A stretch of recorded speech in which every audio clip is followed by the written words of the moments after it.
A questão da atitude, né, doutor Alberto? É uma questão A de Cecília atitude. Governança é atitude. trouxe um princípio que já está forçando aí a discussão de todos. Quem sabe você tem mais um ponto aí polêmico para nós, Cecília. Não é um ponto polêmico, é que se a gente ficar só na questão filosófica, ou que então eu sou o correto, eu sou o bonzinho, eu acho assim, a governança se impôs porque ela gera valor para a companhia. Porque ela, se fosse só um custo, o empresário não ia se interessar por implementá-la na sua empresa. O que acontece? A governança, como eu coloquei anteriormente, ela traz um sistema de tomada de decisão. Esse sistema de tomada de decisão, ele implica na delegação dessas decisões a uma segunda instância, que é um corpo executivo, um sistema de prestação de contas, quer dizer, como é que é dada transparência aos resultados obtidos por esses executivos, e, por fim, uma avaliação, quer dizer, em relação à meta definida aqui em cima, numa instância que pode ser um conselho de administração, numa companhia de capital aberto, ou uma companhia fechada, ou mesmo um conselho consultivo, numa limitada, né? Ou seja, mas uma instância que pense estrategicamente, decida metas, delegue metas, as metas são cumpridas e demonstradas com transparência e há uma avaliação dessas metas mostrando que houve aderência àquele mandato que surgiu daquela instância superior, né? Então, com isso, o que se consegue? Se consegue com que as decisões dessa instância superior sejam aquelas de maior interesse da empresa, do conjunto dos sócios, do conjunto dos acionistas. E com isso, você evita que um acionista controlador, que tenha, portanto, mais peso na decisão, ele possa influenciar a tomada de decisões que são mais do interesse do bolso dele, não da empresa e da perenidade da empresa, ou mesmo no caso, por exemplo, do mercado norte-americano, onde o tipo de corporation, que é uma empresa que não tem dono, ela tem um capital disperso e ela é, então, gerida por um corpo executivo, impede que esse corpo executivo se apodere da empresa, né, e aufira para esse grupo em particular benefícios que não são transferidos ao conjunto dos acionistas. Então, a governança, ela é uma ferramenta e ela não é vacina contra nada, porque, como bem colocado, se não houver a vontade de informar, o desejo de fazer cumprir as melhores práticas, sempre tem como dar um jeitinho e você faz o checklist, tem tudo que a boa governança manda e não chega lá. Então, esse daí tem que ser sempre o olhar do investidor, o olhar do analista, ele que tem que verificar essa aderência. Eu gostaria de chamar a atenção de vocês a um código que o IBGC publicou. O IBGC é um instituto formado há 15 anos que se dedica à disseminação de governança corporativa. E pelas palavras aqui dos participantes da mesa, vocês vão sempre analisar os princípios básicos. Transparência, foi comentado por todos aqui, equidade, prestação de contas e responsabilidade corporativa. São esses os princípios básicos. Alguém gostaria de tecer aí alguma consideração sobre esses temas que já apareceram aí nas apresentações de vocês? Mário. Prestação de contas, você como ex-auditor, ele é craque nisso. A prestação de contas talvez é o ponto de partida. Como eu falei no início, não confunda o próprio bolso com o bolso da empresa.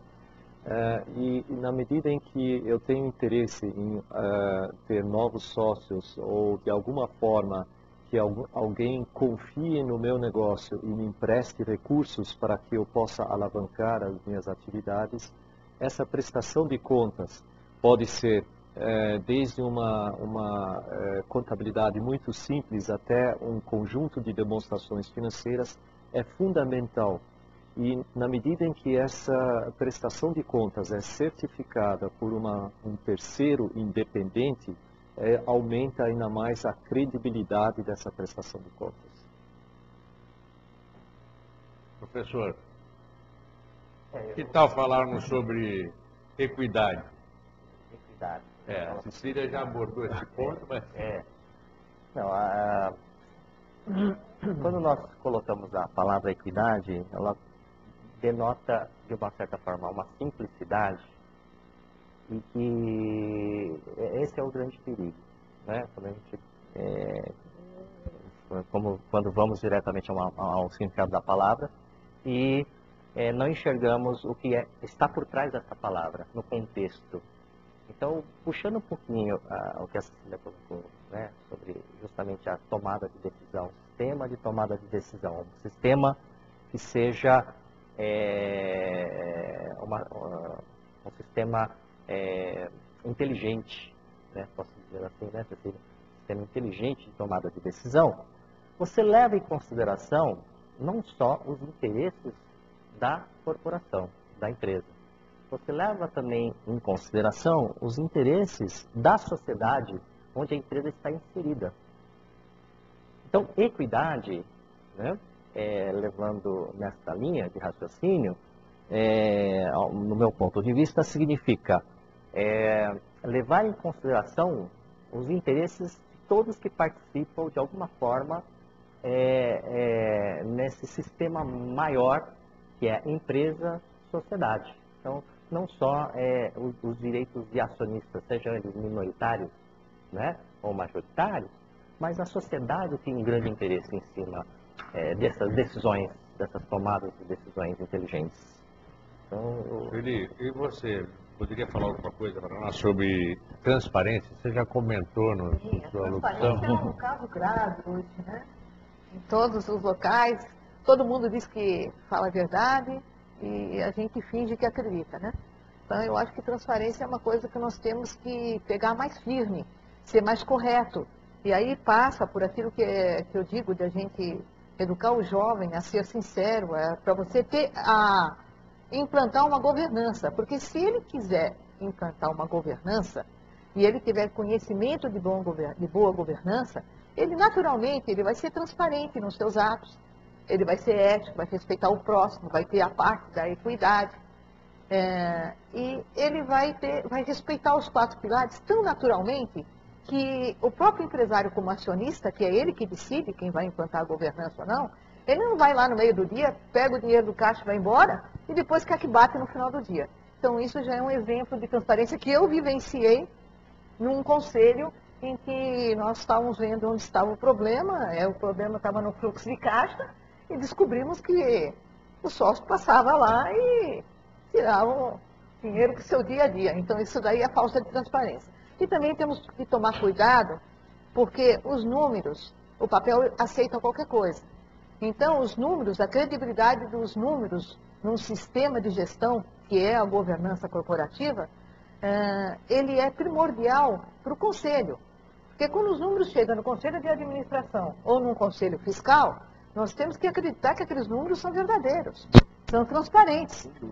Então, essa base de informações, elas têm que ser extremamente confiáveis. Então, a transparência passa pela confiança, pela atitude. Sueli, nós estamos já recebendo algumas perguntas. Eu vou deixar o tema de responsabilidade corporativa do Germano para o segundo bloco. Mas nós já temos aqui uma pergunta muito interessante, que fala um pouco, remete um pouco ao que a Cecília falou na primeira apresentação. Vem lá de Brasília, desejo saber quais os custos envolvidos para a implantação e manutenção da governança corporativa. Cecília, eu sei que trouxe assunto, eu estou querendo que você explore mais isso. Bom, os custos de implantação da governança estariam inicialmente ligados à construção dessa instância de tomada de decisão e implantação de um sistema gerencial que ajude a acompanhar a execução dessas metas definidas nessa instância superior e a sua demonstração com transparência, né?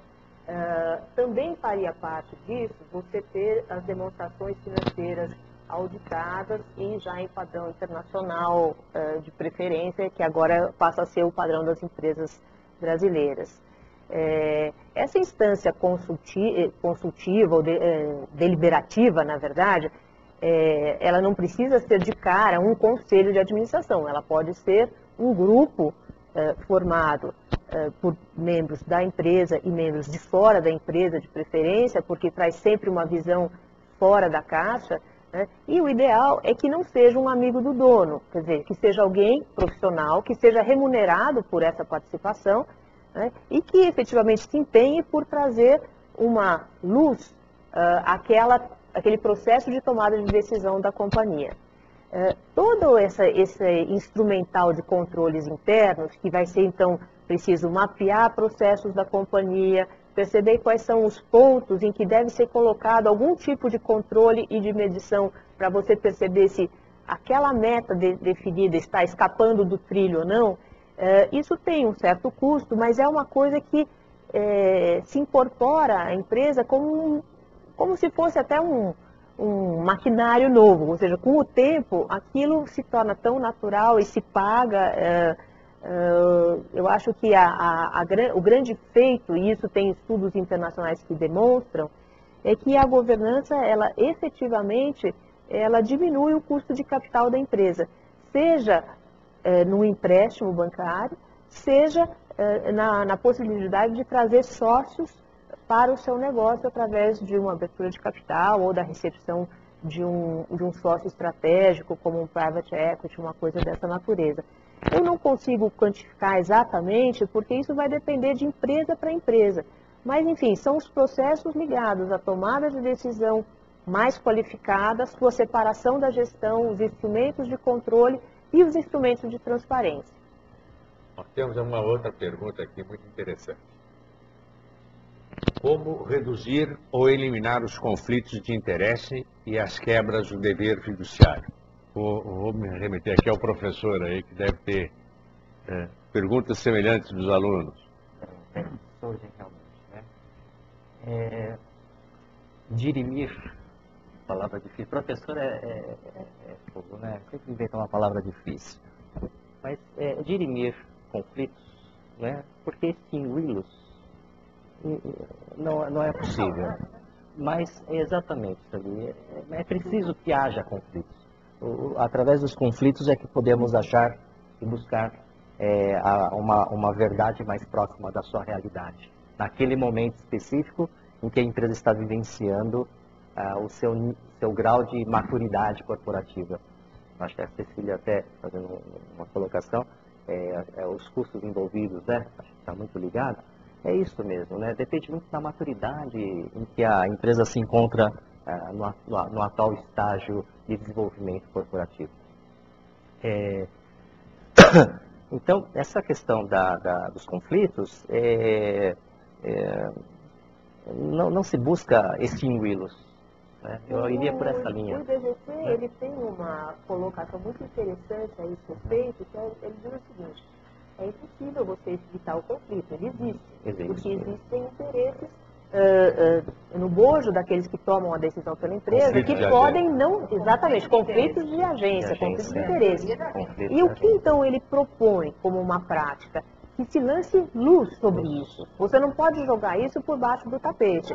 Ou seja, aquele que está conflitado naquela decisão, ele tem que se declarar conflitado. Assim, olha, nessa decisão sobre, eventualmente, a empresa contratar uma prestação de serviço com uma outra empresa que é do mesmo grupo ou só de um dos sócios, quer dizer, esse sócio não deveria votar nessa decisão. Agora, se tomando essa decisão de fazer o contrato, de firmar o contrato, este contrato tem que estar nas mesmas condições que se contrataria em mercado. Então, essa transparência é preciso que seja dada e esse cuidado para que haja a equivalência com o mercado é fundamental. Então, a recomendação do IBGC, quando você tem o conflito, jogue luz sobre o conflito, traga à tona, veja quem é que pode não estar tomando uma decisão com isenção e essa pessoa se abstenha de votar nessa hora.